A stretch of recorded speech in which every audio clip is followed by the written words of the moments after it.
Söyle Meclis. Yazan Rafet Çaylak. Söyle meclis, ne bekleyimiz, ne isteyimiz yapmaga. Öğrenemiz boş boşuna laf etmege çapmaga. Yılda bir sınıf açılsa, belleyimiz yardık bir baş. Böylelikle Kırımlılar devlet kurar, tapar aş. Ne bekleyimiz? Aytın meclis, ben istemem bilmege. İstemeyim öz yurtumda başım egip cürmege.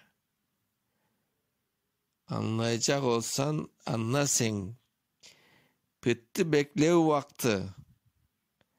Meclis olsan öz işinde, öz sözünde tur gayrı. Bulay meclis, bizge ne vakit kalkacakmız ayakka? Bizni ırgat etkenlerini tutacakmız tayakka? Sen ne vakit olacaksın vatanının sahibi? Kureş etip yıkılsan da yoktur onun ayıbı. Lakin kureş kayda kaldı? Sen kayerde cüresin? Sen kimlerle kucaklaşıp kimni sarıp öbesin? Halkıncılay görmeysin mi? Özünü sen coyacan.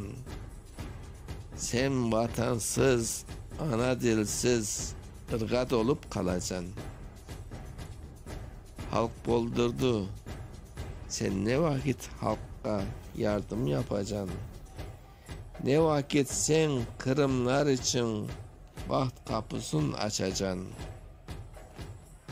Ak binanın için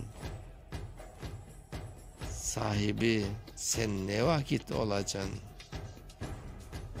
Son ebedi anda kalıp öz kalkın koruyacan.